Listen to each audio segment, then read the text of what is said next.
Hey everybody, Tommy for Tom's Road Trippin'. It is a new year, 2025 has officially arrived, but I'm not here today to talk about 2025. I'm here to talk about all the things I accomplished in 2024. This is my year in review for you guys. I apologize, I wasn't done prior to this. I had a knee injury right around Christmas, so that took me out of being able to do this before now. I accomplished so much in 2024. I had some ups and downs, just like everybody else has. I visited 5 new states. I visited 17 different zoos. Believe it was 5 different theme parks and a handful of aquariums and a couple other places that I've gone through. I am so fortunate to be able to have gone through all those different places and share them with you guys, my subscribers and casual viewers. I want to, first of all, thank everybody that has helped my channel to grow and have left me all the fantastic comments, suggestions, all that stuff. I love hearing from everybody. We are going to go through all of the fantastic places that I went through this past year. There was so many awesome places. I went from one end of the country to the other, literally from northeast all the way to the southwest.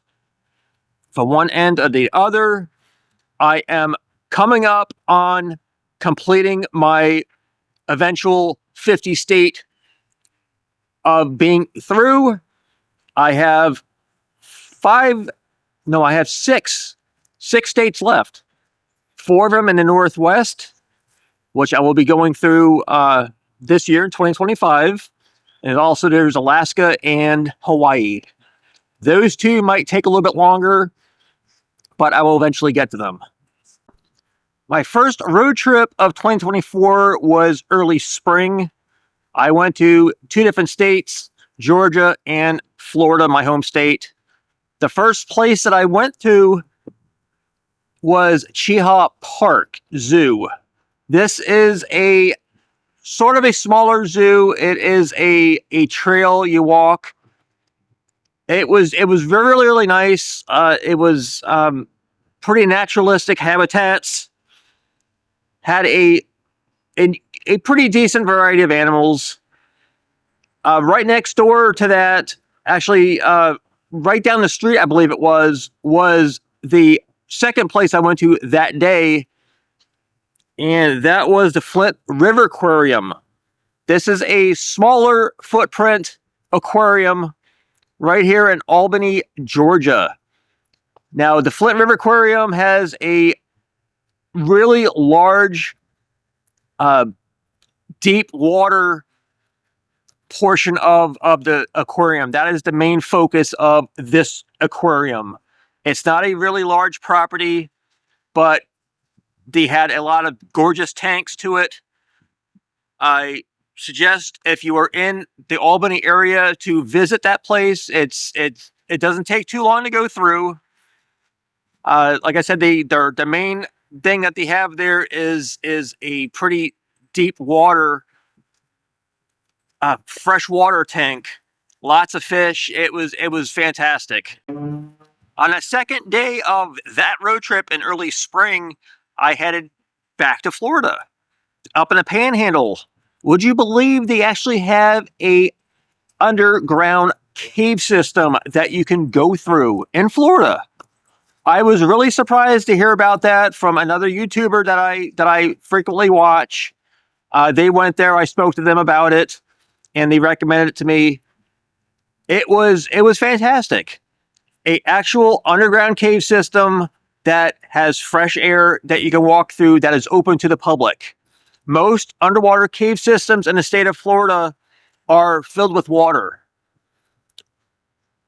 And the peninsula part of the state, which is the upper portion, or actually, no, that's the upper portion of the state of Florida is right up with Georgia and Alabama and Mississippi.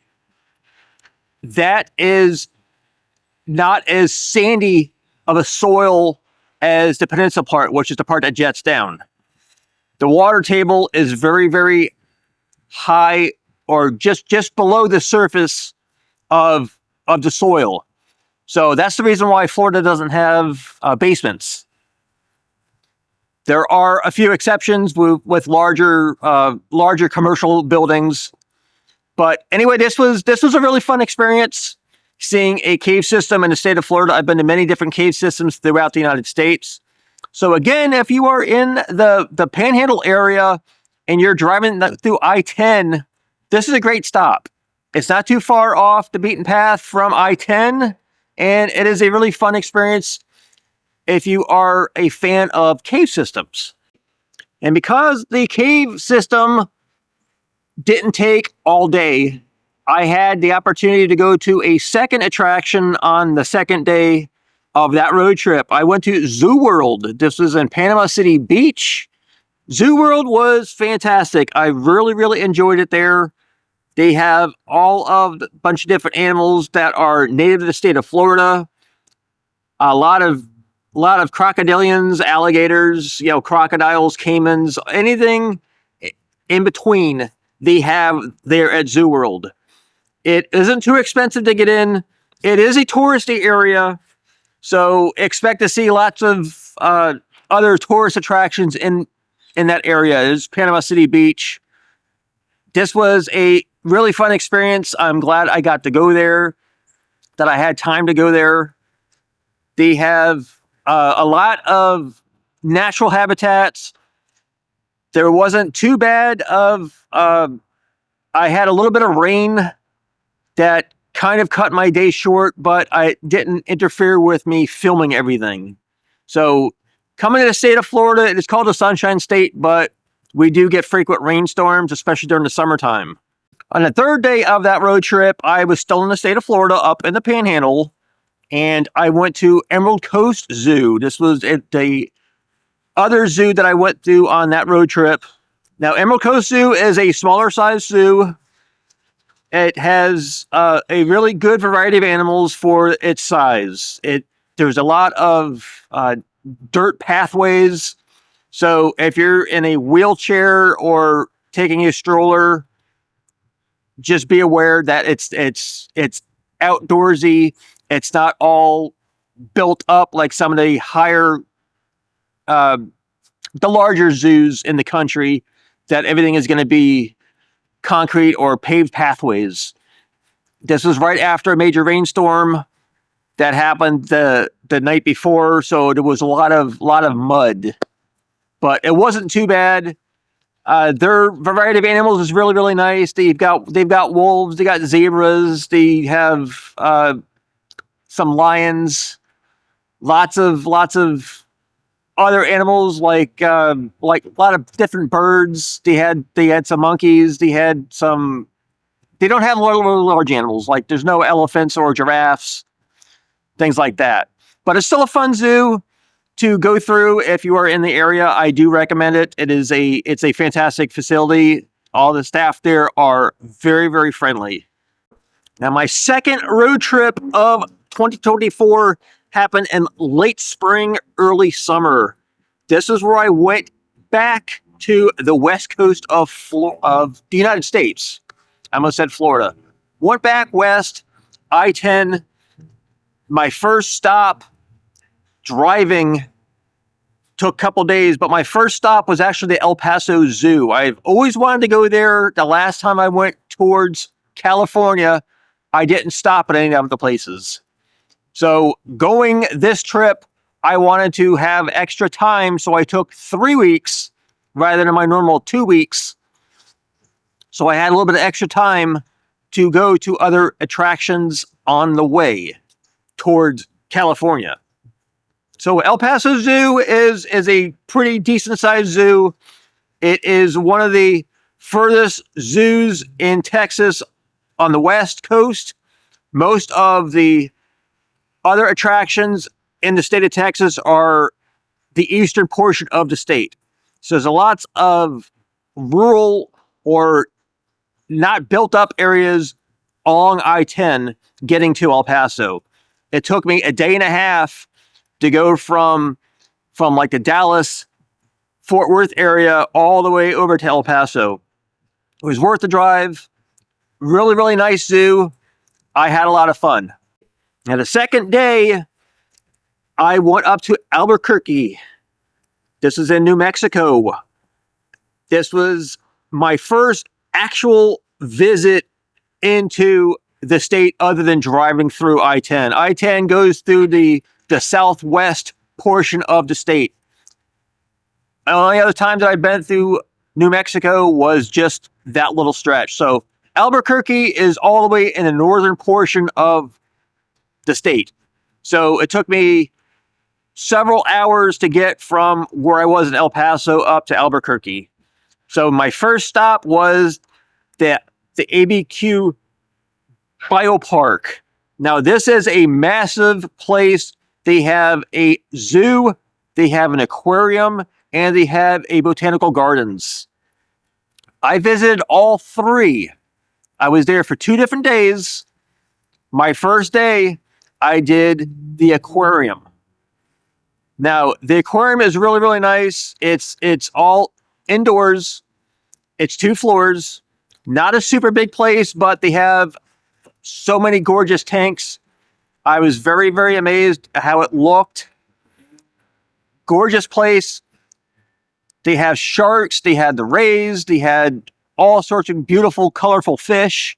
I really enjoyed going to the aquariums, especially on rainy days. There was no rain that day. It was just used as an example. So that was really, really fun. The same day, I checked out the botanical gardens. Now, the gardens were beautiful. I really, really love botanical gardens. I know that's not everybody's forte. Not everybody enjoys stuff like that. I've always enjoyed outdoorsy. When I was younger, I went to a lot of parks, nature preserves, things like that. I've always had a fondness for that. The cool thing was with the botanical gardens, I actually got to see a couple animals. They have a small indoor building that has a lot of insects, and they have a couple other critters in there, little small mammals. They have some reptiles and amphibians. So that was a nice to see. And I also got to see in one of the areas, got to see some wild porcupines. Now, this was my first time actually seeing a wild porcupine. I've seen porcupines many times in different zoos around the country, but this is my first time actually seeing a wild porcupine. This is a family. There was a small baby that was a couple months old, still had its quills. That was really, really cool to see. So that was very enjoyable. If you are going to ABQ Biopark, be sure to check out the botanical gardens if you go in there for the aquarium. So on the third day, I was back at the ABQ Biopark. This time I went to the zoo. This is a 64-acre zoo. Very, very large size property. It is AZA accredited. And that is always good to see when they have the accreditation by AZA, because they're held to a higher standard. They are required to follow certain guidelines with the habitats. The thing is with this, they have a newer area that was recently opened. All of their elephants are moved to that area. So it was really, really nice to see. There's been so many different zoos that I went to. I went to 17 different zoos in 2024. So I don't remember 100% if the elephants weren't available. There was one of the zoos I went to where the elephant area was being rehabilitated, so the elephants weren't out. But anyway, this was a gorgeous zoo. Have so many wonderful creatures there, big and small, from all over the world. All right, so day 4, I had to drive all the way back from Albuquerque, all the way back down to I-10. Took me several hours to make that drive. My next state that I went through was Arizona. My first stop in Arizona was in Tucson. This is right on I-10, about 2.5 hours from El Paso. And my stop there was the Reed Park Zoo. This is another fantastic facility. This is another AZA accredited zoo. Like I said, I always enjoy going to AZA accredited zoos because I know I'm going to see stellar habitats, very spacious. So this was no exception. This is a really, really good zoo. They had a fantastic variety of animals. They had several different species of rhinos. They have different types of apes, all the different small critters. They had, I always enjoy seeing the peacocks or peafowl are running around loose. You can always tell if the zoo takes care of them because they have a little brace or a little band on one of their legs. So that was really nice to see. All right, so after the Reed Park Zoo, I still had time. So I drove from Tucson up to Phoenix, and I visited the first of 2 sea life aquariums that I got to visit on this road trip. I've been to many of the different locations of sea life. 99% of them are located inside large malls. A lot of malls around the country are starting to become a thing of the past. A lot of the malls that sea life aquariums are in are still thriving, which is really, really good to see. So I like that each location of sea life is slightly different than the other. They have a lot of the same critters that you'll see inside. Their big featured attraction is the shark tunnel. It's all plexiglass tunnel you go through. They have a fantastic variety of fish. They sometimes have eels. They'll have sea turtles, various different varieties of sharks. So it's always fun to go to different sea life aquariums to see the design aspect of them is slightly different in each location. It's always fun to go to. So on the 5th day, I was still in Phoenix, and that day I got to go to the Phoenix Zoo. This is another AZA accredited facility. Fantastic place. I had a lot of fun. They have a really nice variety of animals. They have some newer habitats, very spacious walkways. I like that this place had a lot of native plant life that are found in the area of Arizona. I always liked southwestern style of cacti and other desert type plant life. There was plenty to see on my drive going through Texas and to New Mexico and Arizona on my way to California. So very, very cool to see all the different areas, very naturalistic habitats. Like I said, they have a very, very nice variety of animals. They had some rhinos, they had elephants, they had tigers and lions. It was really, really fun experience. All right, so day 6 of my late spring road trip got me to my featured attraction that I planned my whole road trip around, and that was down in San Francisco. I went to the San Francisco Zoo Safari Park. I've been to the San Francisco, oh my God. I have been to the San Diego Zoo about 5 to 6 years ago now, and that is my #1 video on this channel still to this day. Now, the Safari Park was phenomenal. The main attraction here is the safari portion of the park. Now, this is a massive property.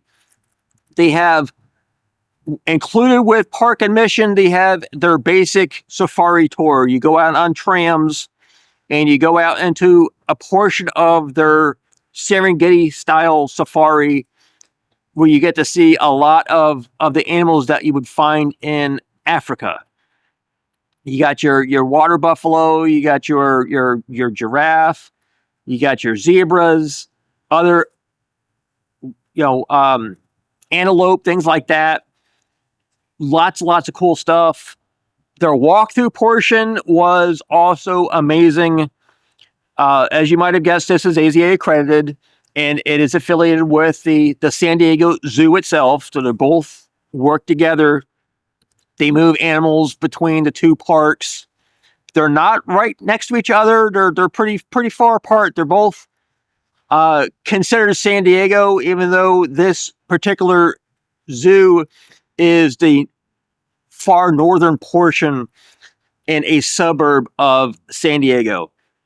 So between the two, if I had to choose between the San Diego Zoo itself and the safari park, I still believe the actual San Diego Zoo is a little bit better as far as design goes, but this was also fantastic. They have additional tours that you can take at an additional charge, where they take you a little bit up more close personal and big trucks with like a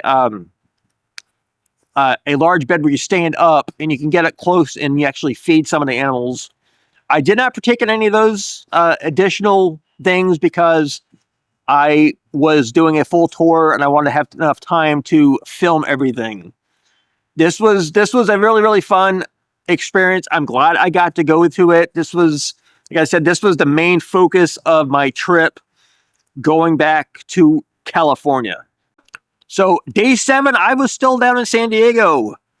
I got to go to 2 other attractions on that day.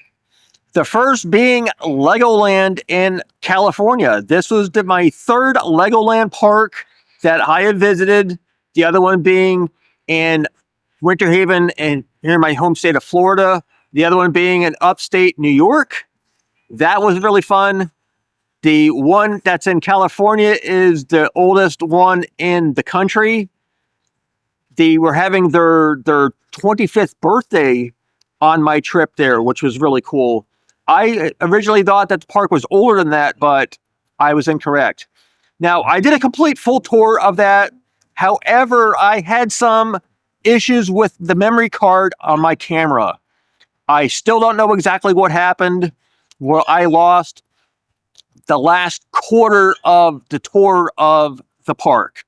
I had about 75% of the park filmed. I did a little questionnaire on my community tab when I was going through and editing it, and I found out that I was missing so much of the files. And I asked everybody if they wanted me to release that particular tour as is, or did they want to wait until I got to go back.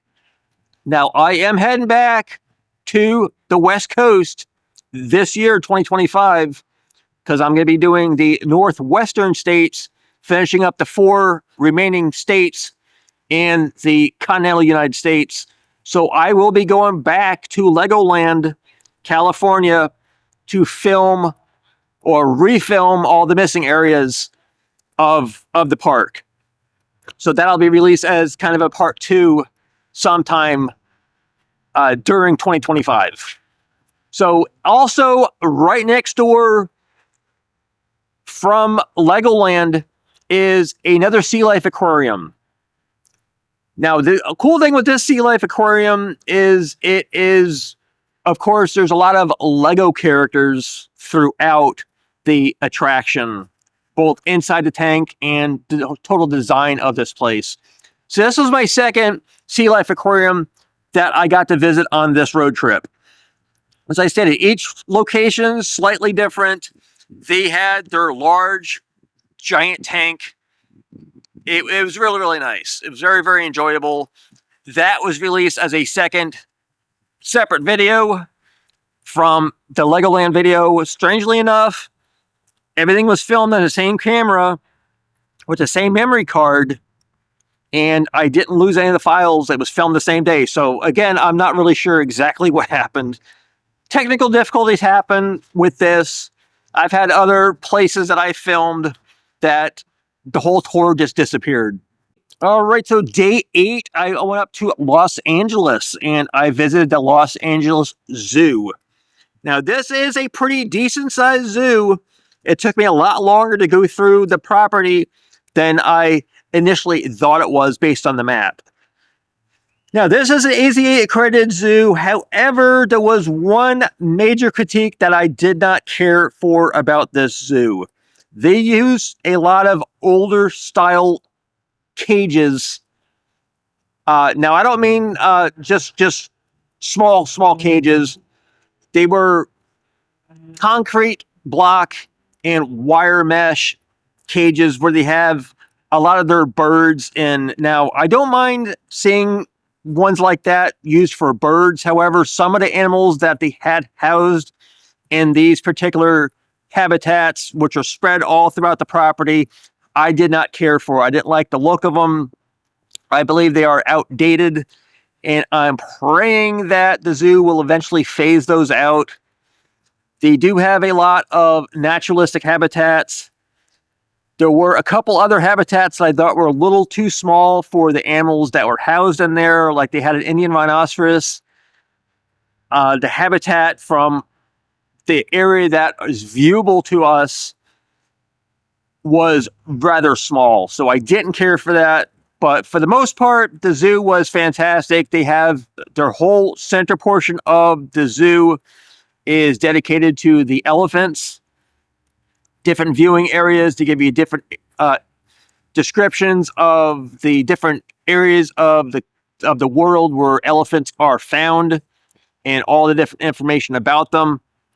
So that was nice to see. Lots of different elevation changes. It's a very, very large zoo. For the most part, all the habitats were fantastic. I saw a couple of new animals at that zoo, which is something that's very, very few and far in between with all the different zoos I've been to.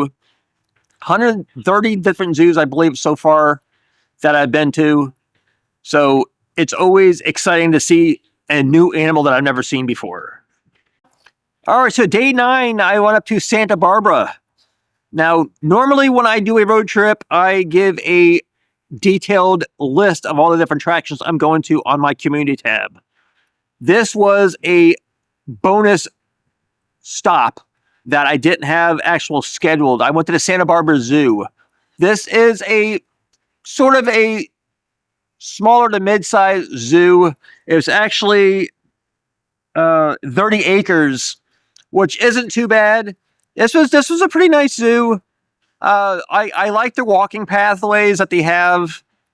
Makes it very easy to get around. Some zoos, you got to go back and forth between all the different pathways. This was pretty straightforward going through to see everything.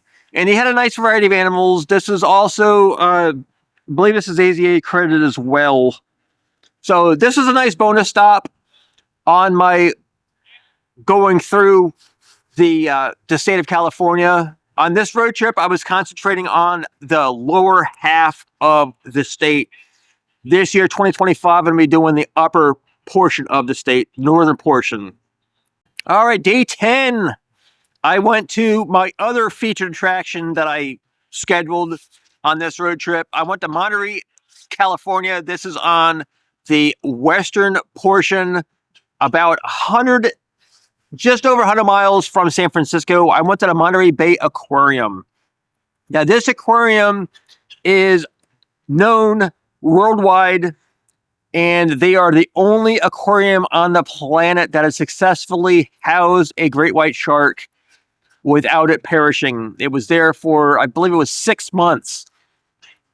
Other aquariums around the country and around the world have unsuccessfully tried to house great white sharks. Great white sharks do not do well at all in captivity. Now, the difference between this aquarium and most other aquariums, and I think this is the reason why they were successful with the great white shark, is they actually pump raw seawater from Monterey Bay into the aquarium. So I think that might have helped. Plus, the tank that the great white shark was housed in is massive. It is a very, very large tank. Now, the cool thing about this place is their kelp forest that they call it. It's one of their main features of the zoo. I mean, of the aquarium. They have actual real kelp. Most aquariums use artificial kelp that makes it look like it's real. This is actual real kelp. Again, they pump raw water from the bay into there. Massive tank. They had so many different beautiful fish. They had a diver in there while I was there with a mask, so they're able to speak to us from the water. And that was really cool. Another nice feature that they had there was their otters. Their otters. I always love seeing otters. They have different types of otters, different sizes. These were sea otters, so these were the larger size otters. So if you are anywhere near Monterey Bay, you're maybe going up to San Francisco, I really highly recommend this aquarium. It is world class. It is one of my favorite aquariums that I've been to around the country. All right, day 11. I got to go to Six Flags Magic Mountain. Now, this is the mecca of roller coasters in the United States. They are pretty much tied with another park up in Sandusky, Ohio, and that is Cedar Point. Now, Six Flags Magic Mountain is well known for their coasters. They have 20 different fantastic roller coasters. I was there for 2 days, and I scheduled 2 days primarily because I wanted to make sure I had time to ride everything and also have a time to film a full tour. My first day was all about the coasters. I went on almost every roller coaster that they had there. It was a very low attendance day. That's the good thing about going on these road trips in late spring, early summer. Kids are still in school. Parents are still working. The only thing I usually have to contend with on that time frame is end of the year school trips for middle schoolers and high schoolers. Now, seems like the older kids, the high schoolers, are a little more rambunctious than the younger ones. That was the only thing with the crowd wise. I did have to wait a few times on some of the roller coasters, but majority of the coasters, it wasn't much of a wait at all. Now they have there is some slight elevation changes through this park, but it is fantastic. I've been wanting to go to Six Flags Magic Mountain for years. I've been to a majority of the Six Flags parks in the United States so far. There's only a few that I've missed. In case none of you are aware, they just had a huge merger between Cedar Fair Properties and Six Flags. It's now all one big company.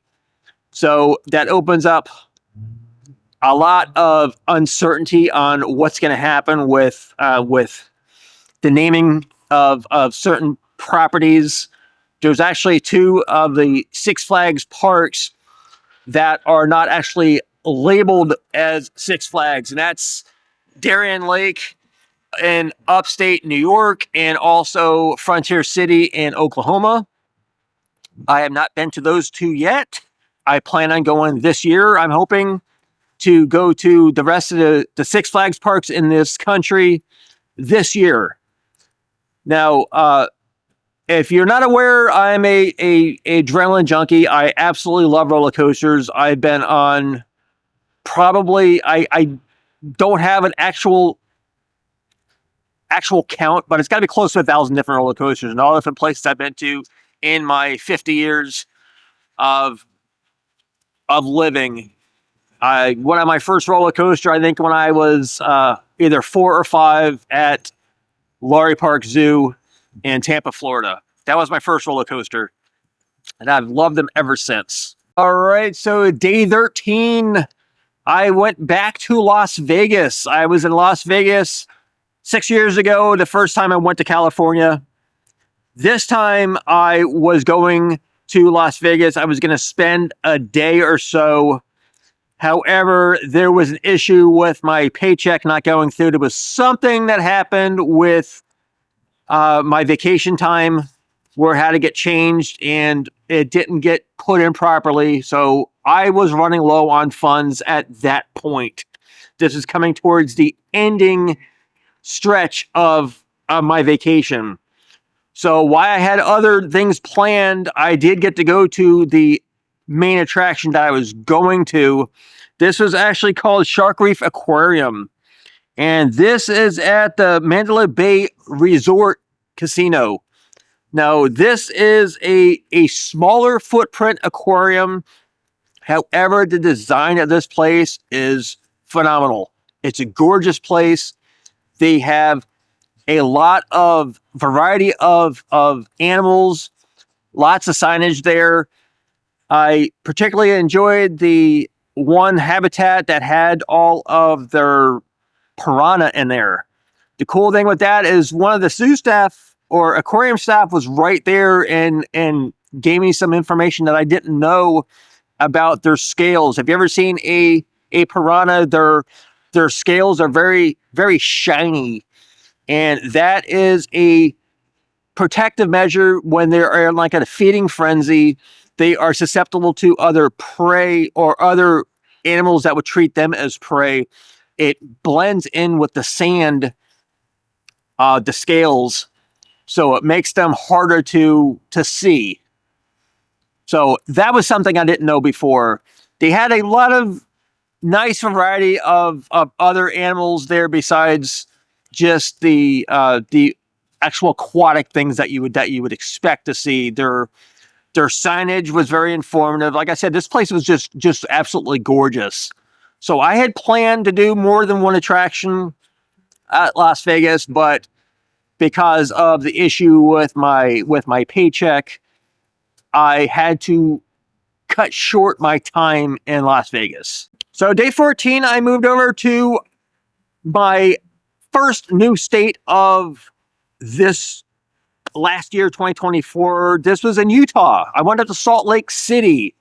Now, I had also planned to do more than one attraction in Salt Lake City. I got to actually do Utah's Hogle Zoo. Now, this was a really, really fun zoo. I enjoyed the design of it. They have a lot of nice open pathways, very, very nicely done with their landscaping. The landscaping team there is phenomenal. They had a wonderful variety of animals, and their habitats were gorgeous.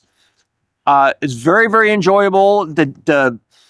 It was a really nice, relaxing day. It wasn't overly hot or cold. It was just absolutely perfect. Had a lot of fun there. If you were in Salt Lake City, I 100% recommend you go to this zoo. It was very, very enjoyable. So day 15, I was still up in Utah, and it was a kind of a rainy day.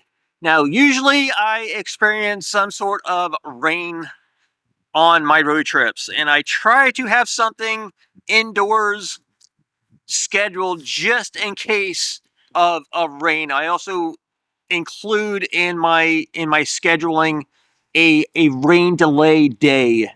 That was the reason why I was able to go to Santa Barbara Zoo, as it didn't take away from my scheduled stops. Now, the cool thing was this here is they have a lovely living planet aquarium. This was a very nice aquarium. It was not too large. They had some really, really nice tanks there. They had some stuff in there designed for the city to make it. It was really nice all around. It was a great indoor attraction on a rainy day. Again, if you're in this area, I highly recommend it. All right, so from Utah, it was time to start heading home to Florida. Now, the route I took going east brought me into Cheyenne, Wyoming. Now, this is an extremely windy city. I'm surprised it's not called the Windy City. The wind was so strong in certain parts of this. Now, the thing that I did here was sort of a scavenger hunt, if you will. If you ever saw my tour of the Garfield Trail that I did years ago, where I had to go on a map and find all these different Garfield sculptures. They have what's called the Cheyenne Big Boots. They have these big fiberglass boots, and they are painted by different artists from that area and from around the world. And different companies, most of them are around Cheyenne, purchase these big boots and have them displayed somewhere on their property. Almost all of them are outdoors. There was a few that are in indoor locations that I didn't get to see, but I included photos of the ones I wouldn't get to see. There was one that was at a high school, and that one was missing. I still don't know exactly what happened, if it was stolen. It was by the one of the senior classes. They saved up and they purchased this boot for the school, and it was just gone. I still don't know exactly what happened to that. So if you watched the video and you're from Cheyenne and you know what happened, just let me know. I'm just curious what happened. All right, so the following day from Cheyenne, I went down to Colorado, and I went to Glenwood, Colorado, and I visited Glenwood Caverns Adventure Park. Now, this was a fantastic place. The thing is, I had issues with my laptop when I was going to be doing this tour.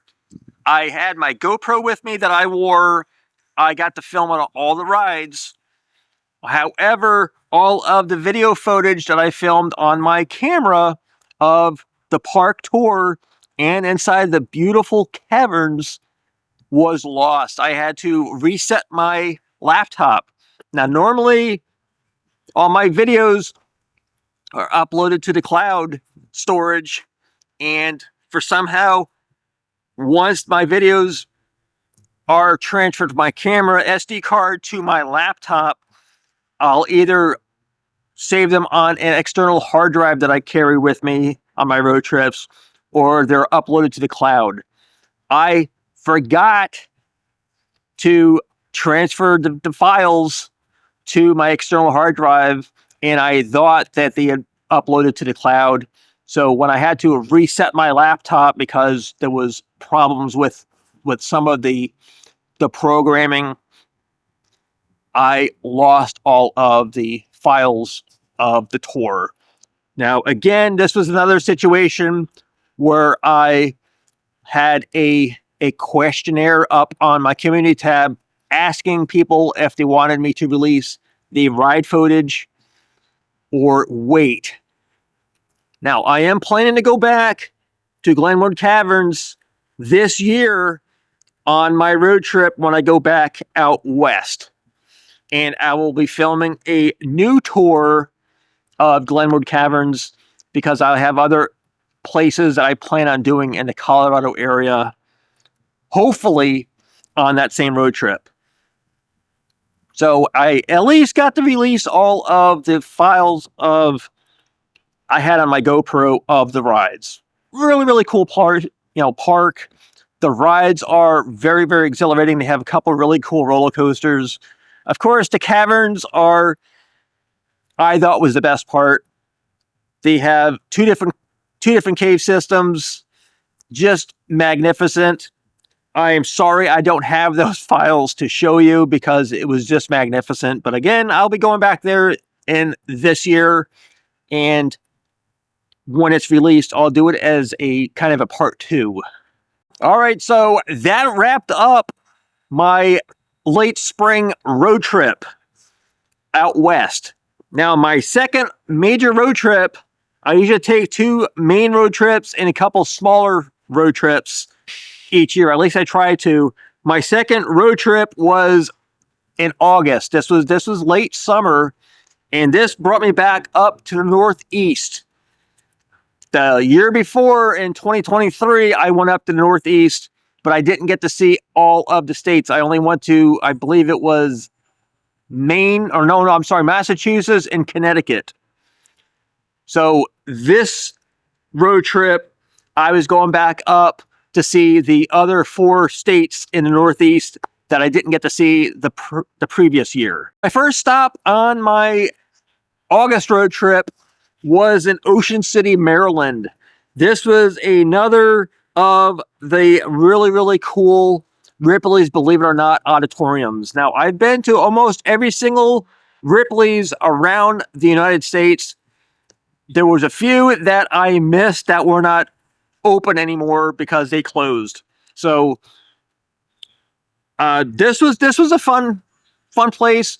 The cool thing with Ripley's, if you ever been to one of them, is they move a lot of their artifacts frequently between the different locations. And the also cool thing is in Orlando, Florida, here in my home state, is their main warehouse where they house all of their artifacts that are not currently in any museums around the world. Now, they have Ripley's, like I said, all around the world. I've only been to the ones here in the continental United States so far. Now, this was really cool because it's down the boardwalk of Ocean City, and a lot of nautical stuff there, of course, because it is, Ocean City. So each location is built differently. They have some of the similar type of attractions. There's a lot of replicas, but majority of the stuff, Robert Ripley traveled the world, and a lot of the artifacts and things that he have inside of these museums are from Africa. A lot of really unique stuff, a lot of bizarre stuff. It's always pretty interesting to go to these interesting roadside attractions. It's one of the few roadside attractions that I have been to a lot of. So always interesting if you're somewhere and they have a Ripley's Believe It or Not, and you like the bizarre and weird stuff, which I am bizarre and weird myself, so I enjoy stuff like this. All right, so day 2. I drove 10 hours from Ocean City to go up to Burlington, Vermont.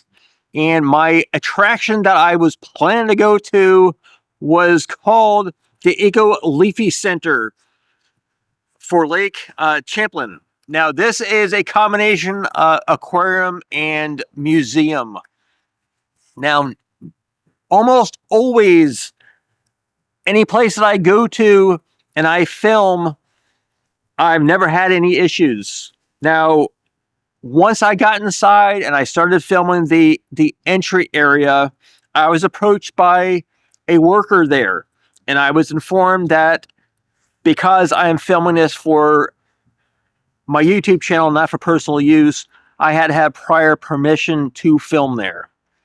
Now, this only happened one other time that I was not able to film a place. They gave me a business card of the lady that is in charge of getting filming permission.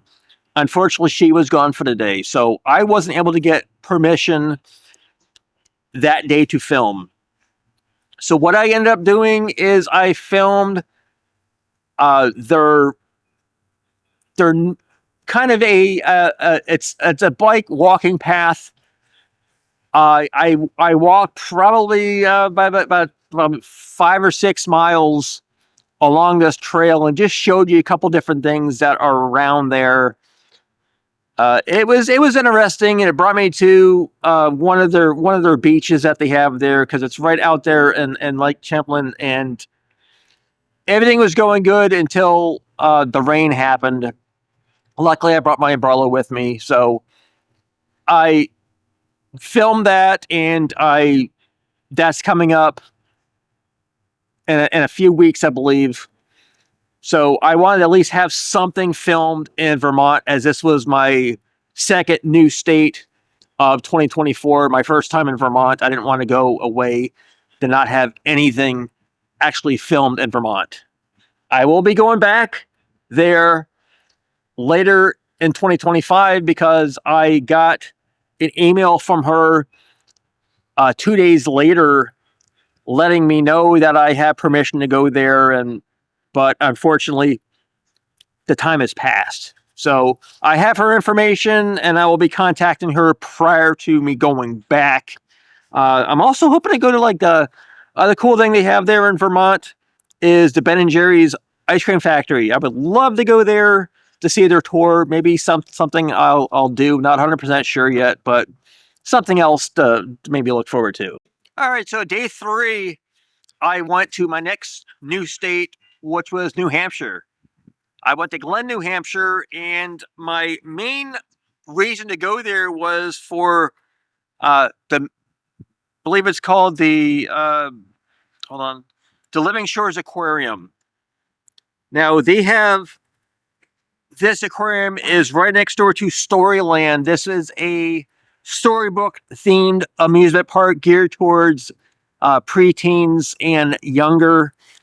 Now, I got a combo ticket, and I'm actually glad I got to go to Storyland. The place is really, really cool. Brings back fond memories of my childhood.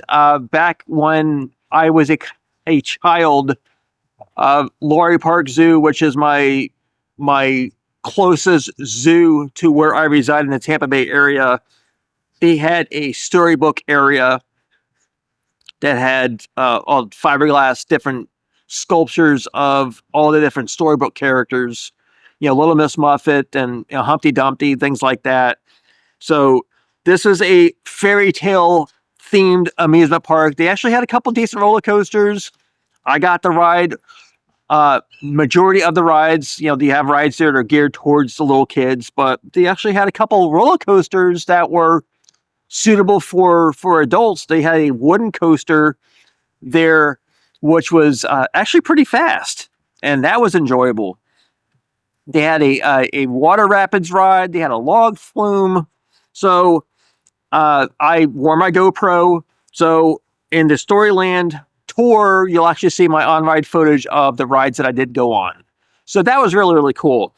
So I did the tour of Storyland first, and I did the aquarium, which is right next door, a little bit later in the day.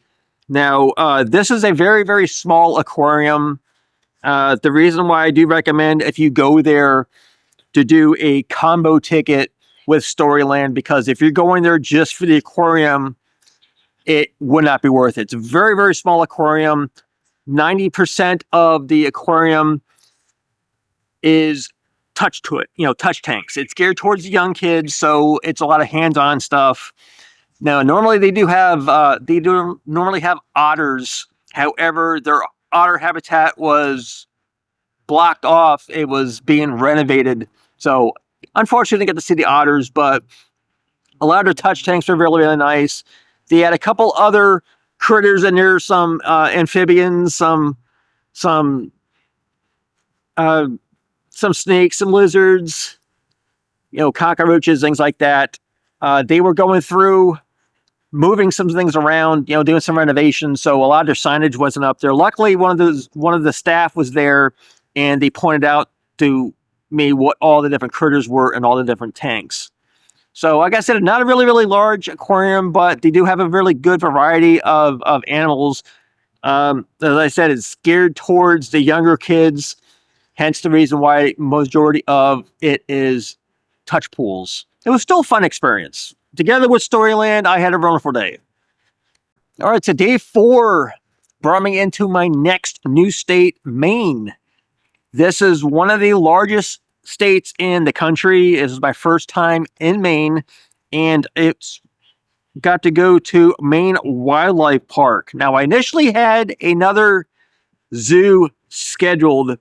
However, it was brought to my attention by one of my other subscribers, the negative reviews that the previous property I had planned received. So I looked into this place, the Maine Wildlife Park, as an alternative, and I'm glad I did. This was a really cool place. It is extremely naturalistic. I mean, it's out in nature. It's not something that is manufactured to make it look natural. It's actually out in nature. It's they do have some pathways are paved, A lot of it is dirt pathways. A lot of the animals that are there are native wildlife that are found in the state of Maine, which is pretty nice. So there's not any really. You're not going to find elephants or giraffe things from Africa. They do have bears. They have a couple other animals. They got moose. There's only been a couple other places I've actually got to see moose in zoos. Uh, there was actually signs on the highways that I was driving that have to warn you about animals.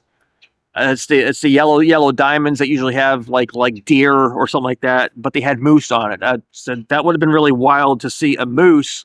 Wild, of course. I would not want to interact with one on the highway because that would be catastrophic for me and, of course, the moose. So this was a fun experience. I'm glad I got to go there. There are other places that I plan to go to in the state of Maine. This was the southern portion of the state, so I didn't go too far into Maine. Maine has a lot of open area and a lot of national parks there, so I will hopefully get to go there again at another time to explore more of the state. All right, so later on in the day, because the Maine Wildlife Park isn't really large, so I didn't have to spend my entire day there, I had time for a second attraction. Now, because of where it is situated, it was very close to Massachusetts. So I actually went down to Stoneham, Massachusetts, and I went to another zoo called Stone Zoo. Now, this is a medium to small size zoo. It's 26 acres, and it was opened in 1905. Now, this was a really nice zoo. So Stone Zoo is also AZA accredited. They have a really nice variety of animals. The highlight that I really enjoyed was the Mexican gray wolf habitat. I really love wolves. I have a lot of shirts that I wear and art around my home that has wolves.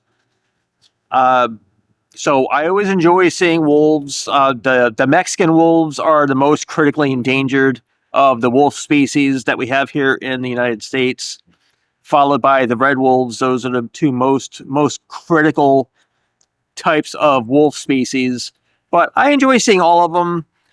They have a family of wolf cubs, or they're not cubs anymore, but that have that habitat now. They also have another animal discovery center, which is really neat. They have a lot of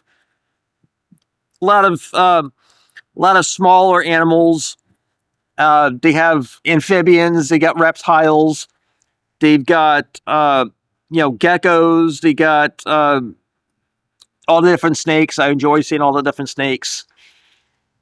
Not everybody is a fan of seeing snakes and lizards and creepy crawlies, you would call them, but I always enjoy seeing all those. All right, so the following day, I was still in Massachusetts. This time I went to Boston, Massachusetts. That was my first time actually going into Boston. And the cool thing with Boston is I got to do their underground roadway that they call the Big Dig, which was actually pretty interesting. So anyway, I went to the Franklin Park Zoo. Now, this zoo is actually affiliated with the Stone Zoo. Their logo is virtually identical. The Franklin Park Zoo is a little bit larger than the Stone Zoo was. And again, they had a really nice variety of animals. This is also AZA accredited. Their walking paths were nice and wide. Very easy to get around the zoo. Like I said, there's been a couple zoos that I've been to where you had to keep going back and forth. This makes it very easy to get around to all different habitats. And it was a very nice day, and also very enjoyable. It was actually pretty cool to be in Boston. I didn't have a whole lot of time there because I was moving on to the next area But next time I'm there, I'm going to get some Boston baked beans and some Boston cream pie, just to say, hey, I had it. Now, while I was at the Franklin Park Zoo, they have their Boston Lights going on. This is a Asian Lantern Festival. I showed you a lot on the tour of the different light sculptures or lanterns that they had during the daytime. However, I did go back in the evening and I filmed the lanterns at night, and it was absolutely magnificent. The large tree that they have right outside the gates was just lit up with all these beautiful lanterns. I mean, it was magical. And the pathways, what they do is they have one-way pathways. Certain sections of the zoo are blocked off during the Lantern Festival, or Boston Lights, rather. And the one-way pathway makes it easier to go through without having to zigzag back and forth. So it's really, really nice. It's amazing the craftsmanship of the people that create these. It's magical. So that tour is gonna be coming up in a few months, probably either end of February, early March, as I move through all of my tours. Not all of the places that I visit are released in the year, as I was able to do more places in 2024. I wasn't able to get everything released in time. So just like 2023, early 2024, I had videos from the year before. So once all the videos come out, I'll be caught up as my road trips for 2025 start. All right, so day 6 of that road trip, I went to my 44th state of Rhode Island. Now, this is the smallest state in the country, but it's also one of the prettiest states. All right, so over in Providence, Rhode Island is where I went to Roger Williams Park Zoo. This is a pretty smaller zoo. They got 800 animals there, representing 160 different species. It was founded in 1872, so it's one of the oldest zoos in the country. They had a lot of historical stuff there, which was really, really nice. Enjoyed the walkthrough. Had also a very nice variety of animals there. I think this might be the place where the elephants was being redone. Like I said, I've been to so many different places. I don't always remember 100% what actually going back and watching the videos to refresh my memory. You know, I'm getting old. It's just part of life, you know, gray whiskers and no hair. Anyway, this was a fun zoo. This was one of the stops that I had in Rhode Island on this road trip.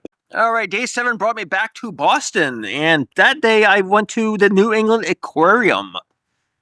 This was a fun aquarium. They actually have a couple different varieties of sea lions and seals. Their big tank was really, really nice. Actually, right outside in the harbor portion of the aquarium, which was really, really nice. And they also had a really cool giant Pacific octopus. Usually when I see Pacific octopus, they're like in one little spot. This one was actually moving around a little bit, which was really nice to see. Give you a little more view of them. The habitats in here were phenomenal. Really, really nicely done. Several of their larger tanks, there's multiple viewing areas. So if you don't see something in one spot, just move to the next viewing area and you'll possibly see something. Usually, if they have eels, especially the green moray eels. The eels are very hard to find sometimes. Occasionally, I'll get a good view where they're swimming around. I think this was the aquarium where the eel was actually swimming, where I got to get a good view of them. So that was really, really nice. All right, so after the New England Aquarium, I still had time in my day.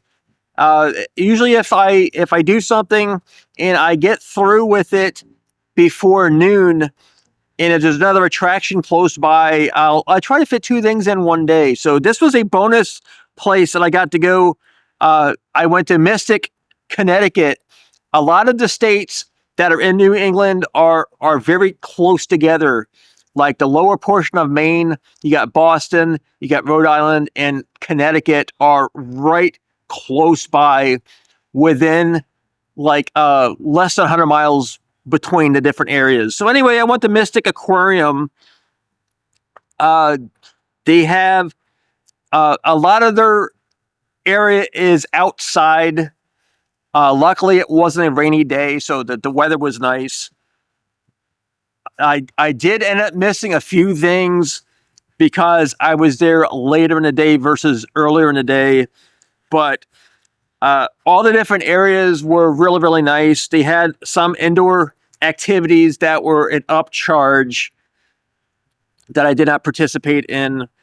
But it was nice being able to do a second aquarium. Trying to find all the different aquariums around the country is my goal eventually, to visit all of the different aquariums, the major aquariums and the major zoos around the country, as well as all the amusement parks. Because usually when I set a goal of doing something, I am kind of like a perfectionist on that. That's the main reason why I've been to almost all of the sea life aquariums. There's only one of those that I haven't been to, and that is up in Michigan, which I will hopefully get to in 2026. That's the next time I plan on going into the central and Midwest states, going back to those areas to get to some of the areas I didn't get to go through. And anyway, Mystic Aquarium was fun. Like I said, a lot of the area is outdoors. They do have their main indoor area that has a lot of their main tanks, but they have their penguin areas outside, and they have a really large boardwalk area with a large pond that's got lily pads and things like that. I got to see some fish and a couple turtles in there, but that was nice to be able to do a second attraction in one day. All right, so my last day of my road trip, I went back to Massachusetts, and this time I was over in Mendon, Massachusetts, and I went to the Southwick Zoo. Now, this was a fantastic zoo. It's a 300-acre zoo, so it's a very large property. Had a really nice time. They have a train ride that takes you through a good portion of the area. Now, the really cool thing about this place is they have a whole 35-acre area that has a lot of free-roaming fallow deer. Now, there's different varieties of these deer that are walking around. You can interact with them. You don't want to run at them. There's areas of the habitat that the deer roam that are strictly for them. You got to stay on the pathways. They have vending machines where you can purchase feed for them. A lot of them are most of them are used to people, and they'll come right up to you and eat right out of your hand, which is really, really cool. The train ride was nice because it took us through areas. There's a lot of area of the zoo that is not built in. So that's where they have a lot of elk. There was this big, gorgeous elk that we saw on the ride, which was really, really nice. Right right near the pathway of the train, which was fantastic to see. They had all sorts of different stuff. They had I believe they had a sky ride there also that took you over a good portion of it. There was different areas. One seemed more modern, and the other part I think is one of the older portions of the zoo. But it was really nice. They have a brand new carousel that they just opened. It was like a month or so before I actually visited the zoo. So this is also AZA accredited, and this was a really fun zoo. They have zebras. Uh, I They didn't have elephants, but they have a lot of other animals that you would normally see at most zoos. So this was a really fun experience. I wrapped up the last day of my late summer road trip. Was phenomenal. It was a really fun trip. All right, so my next mini road trip was for the Halloween season. I was heading back to Virginia for Busch Gardens Williamsburg for their Howl-O-Scream. But on the way up there, I stopped at the second of 3 North Carolina aquariums that are all affiliated with each other. And this was North Carolina Aquarium at Fort Fisher. They have each of their aquariums represent a different portion of the state. They're all on the Atlantic coast. And this was really nice. This was right after one of the major storms that went through. 2024 had several hurricanes that we dealt with. So their outdoor portion, they had boardwalks to take you to different areas. Unfortunately, they had flooding issues and they had storm damage. But the indoor portion was really nice. One of the things that I really like there is their sea otter habitat. That was really nice. Got a really nice view of their sea otters. And they also had an albino alligator. Their indoor area, the first big area you come to.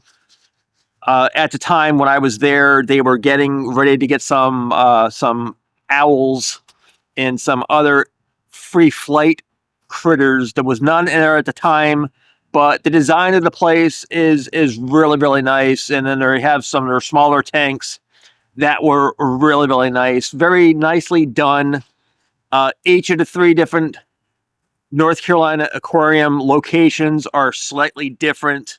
Like I said, it features some of the same animals of fish and aquatic wildlife that you will see, but to pertain to the same different areas of the state, from the rivers and the streams and lakes that they have there in the state.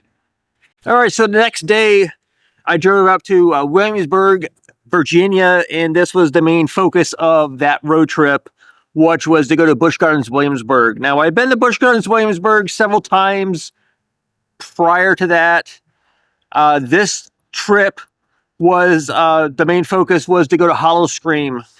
I've been to Howl-O-Scream at Busch Gardens in Tampa Bay multiple times over the years. However, this was my first time getting to go to Howl-O-Scream at Busch Gardens Williamsburg.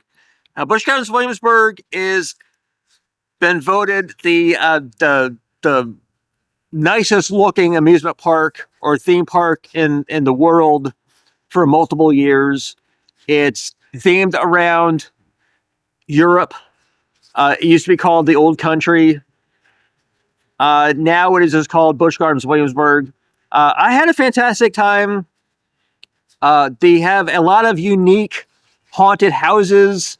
They don't have the funds for all the intellectual properties like Universal Studios has and some of the other big places. So they rely on a lot of their own imagination to come up with all of their haunts.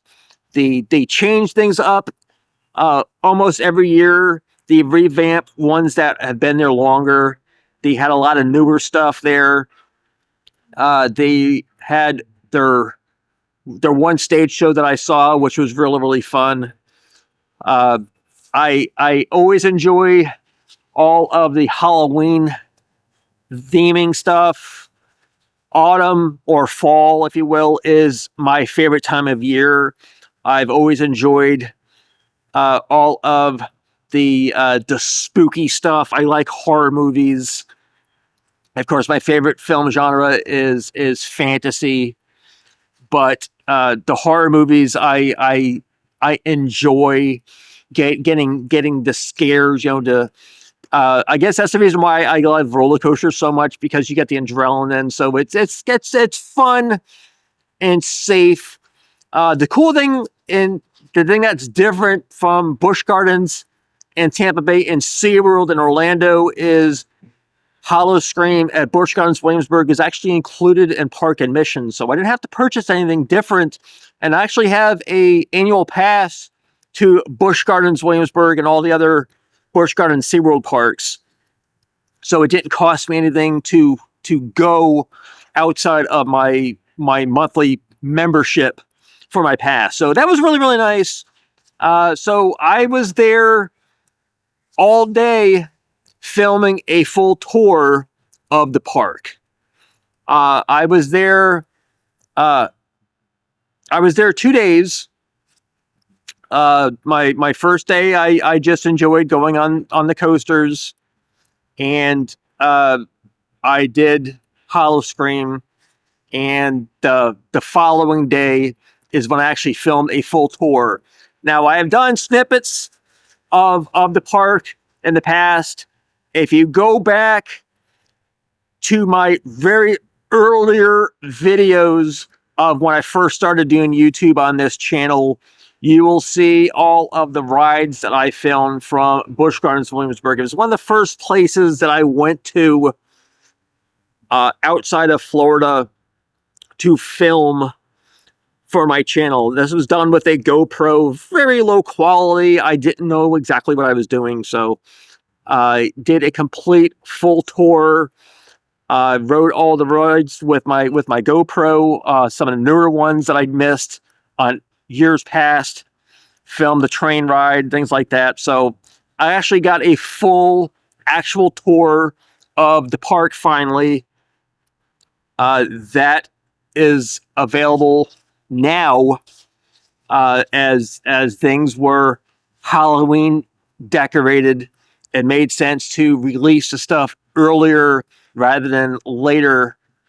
The tour coincided with Howl-O-Scream on two separate videos, but they were released right by each other.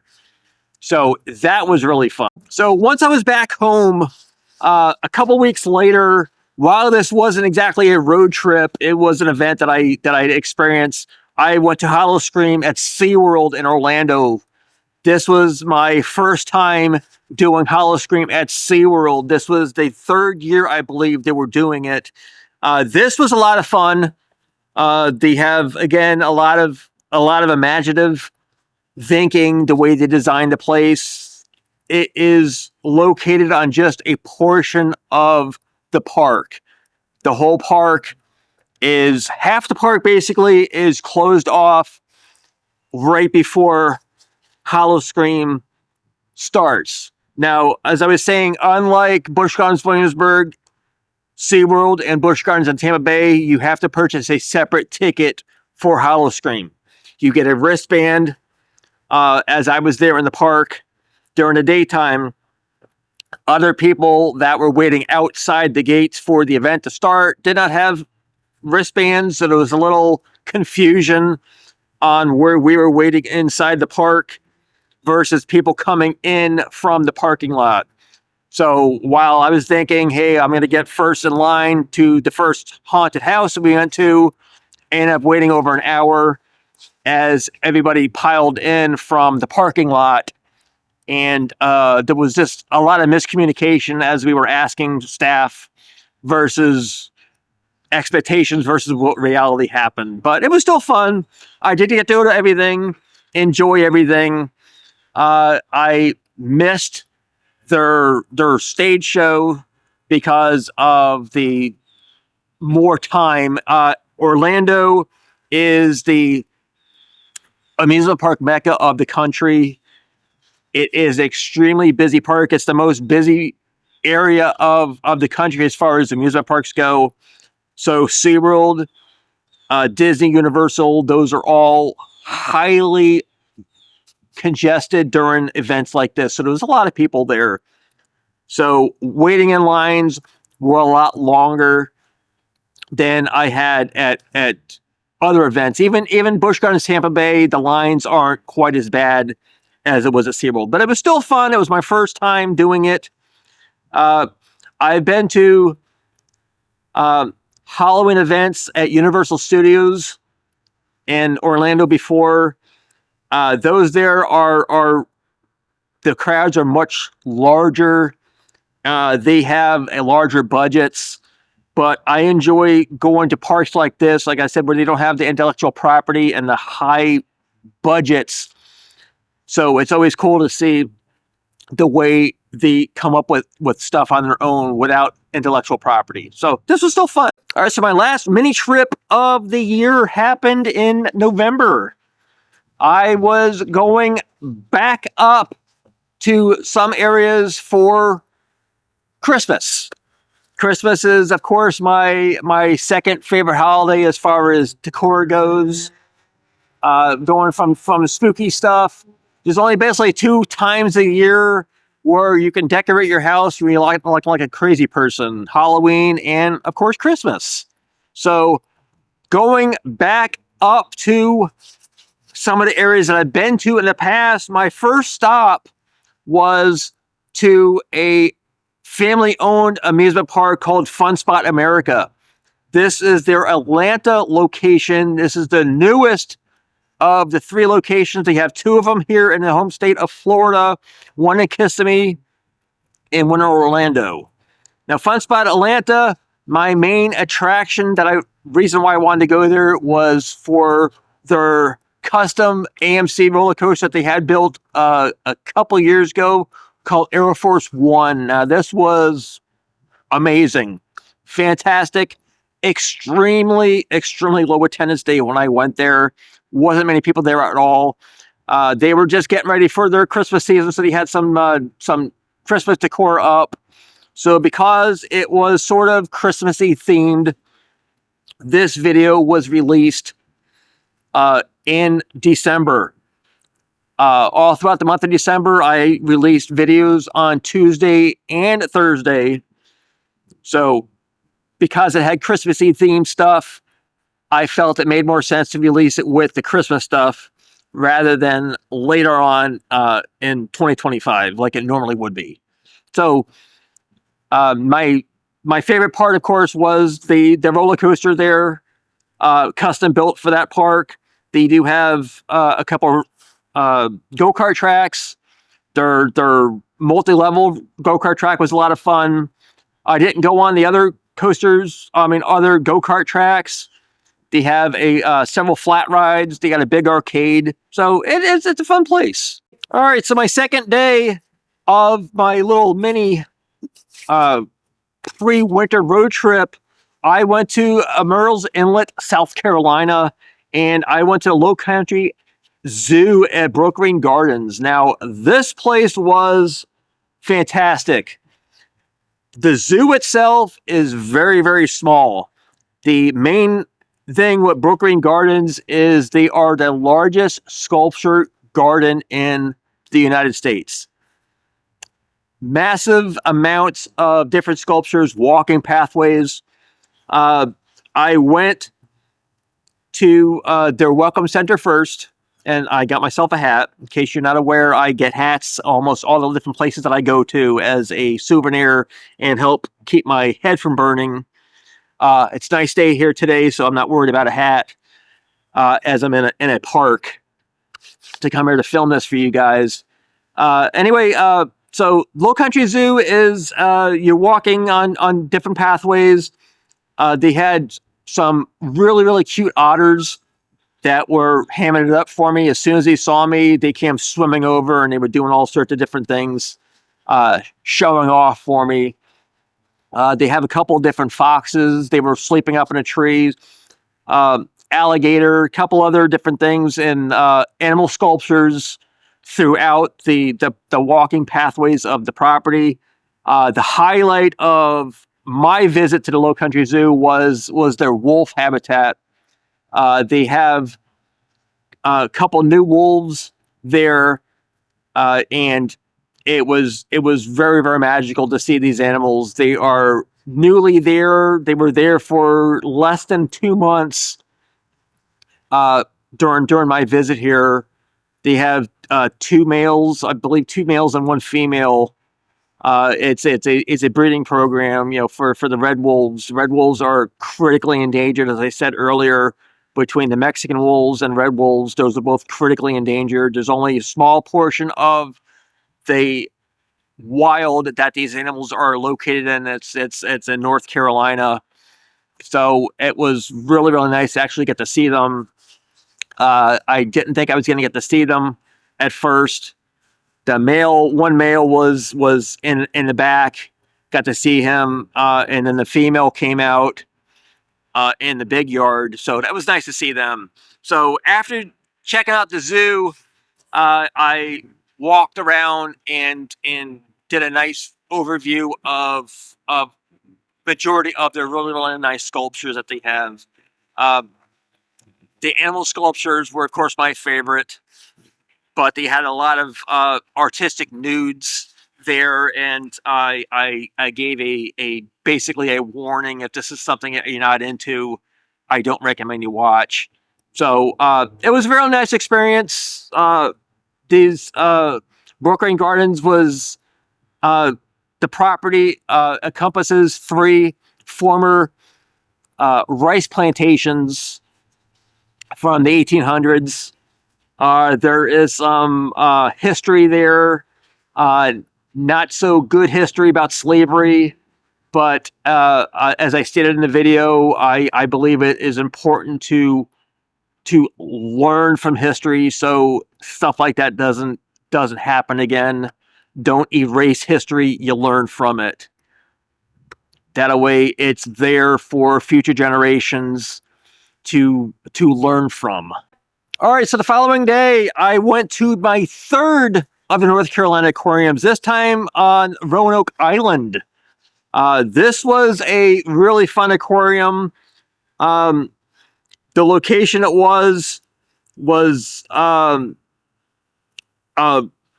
across these bridges. So Roanoke Island is you got to take bridges to get there because it's basically an island. This was one of the nicer ones. I think this was my probably my second favorite of the 3. The first one being Fort Fisher that I went to the year before, but this was nice with the design of the place. Like I said, each of the 3 locations is slightly different. The way it's designed, and it is for the different habitat area of the state. So this was really, really nice. It was a nice day, and the had some really nice habitats inside. Very, very informative information on the different ecosystems in the area. So it was very enjoyable. It was nice to get the third of the aquariums filmed for you guys.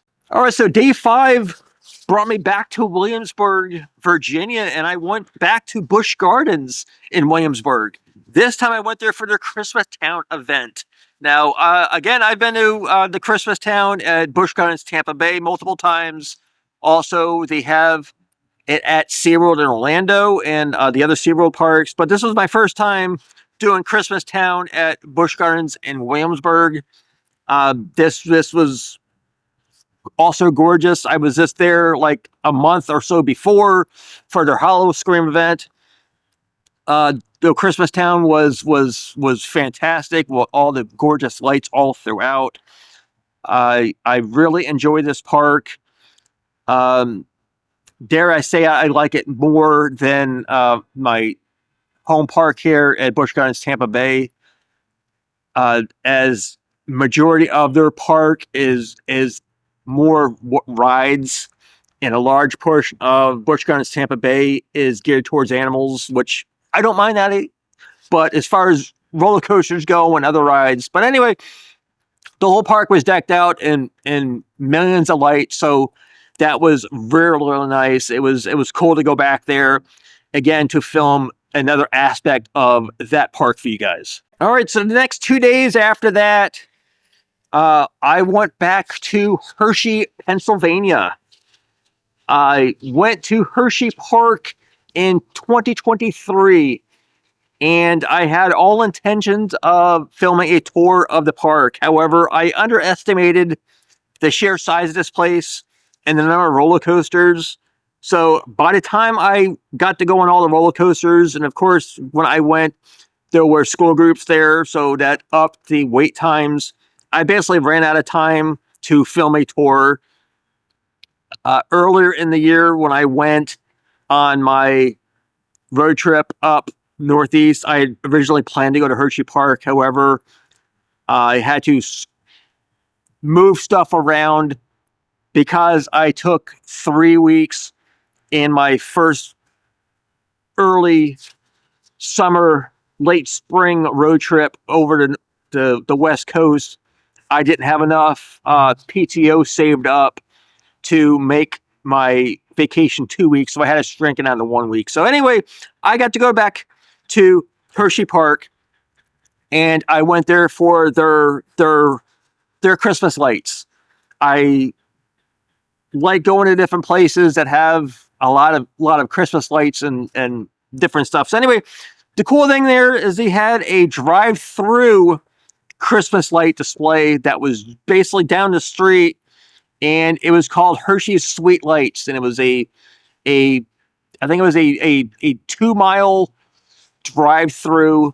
You stay in your car, you drive slow, and the cool thing is that a lot of their light displays are animated. And of course, it's geared towards Hershey Park with the rides, things like that, and they add new stuff each year.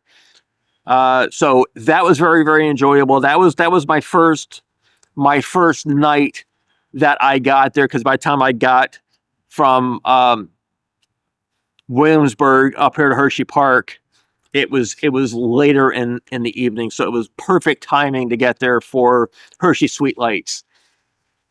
So that was very nice, enjoyable. That's available on my channel. If you want to see it, just look under my holidays tab, and you'll see that stuff. So the following day, I actually got a chance to do a complete tour of Hershey Park, the tour that I missed back in 2023. So, like I said, this is a gorgeous, gorgeous park.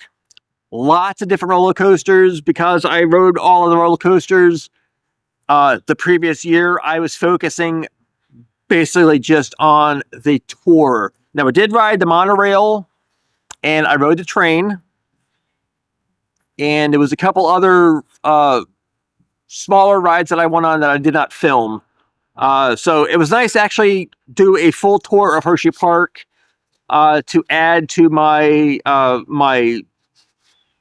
my collection of parks that I've been to under my amusement park theme park tab for you to see. So if you are a lover of amusement parks and theme parks, and like I am, I have a great variety of parks for you to check out. So later that day was the main reason for this road trip. My road trip was focused primarily around Hershey Park. And that evening, after I did my full tour, I was able to relax for a little bit, and I got to experience Hershey Park Christmas Candy Lane. This was their nighttime event. It's included with park admission, so there's no separate ticket required. And the entire park is lit up in millions of different lights. One section of the park is all decked out. I mean, I love the way the lights were laid out on the trees, and it's all set to music. So when the music plays, all the different lights do all different things, which is really, really nice. And another really cool part was their train ride. I mean, lights were just everywhere, and the had the different light displays for the 12 Days of Christmas song. You know, all the different song portions. They had all the different light sculptures, which was really, really nice. So it was a really nice way to end the night. It was very chilly for me for being, from the state of Florida. I had some wonderful hot chocolate there. Because of the cold and the wind, I had a really bad earache by the end of the night. So it was a little uncomfortable, but I powered through it. It was still enjoyable. I was very tired by the end of the day as I walked through the whole park doing the full tour and then going through the park again for Christmas Candy Lane. But it was very enjoyable. Again, it's available for you to view under my holiday tab if you'd like to see it. All right, so one of the last attractions that I went to in 2024, it was actually 2 weeks before Christmas. I went back to Orlando at the Gaylord Palms Resort. This is a massive hotel and convention center, and they have a yearly attraction called Ice. This year's Ice featured the movie Elf with Buddy the Elf, and each of the scenes or multiple scenes throughout the movie with Will Ferrell are carved out of actual colored blocks of ice by artisans from China. It's a really, really nippy 9 degrees, and I stupidly forgot to bring gloves. I had head protection. You're given a very heavy parka that has a hood, but again, I had no gloves. So holding the camera, going through there, my hands were frozen basically by the end. But it was very, very nice. I enjoy this. I try to go to it each year. The rotate through different movies that they have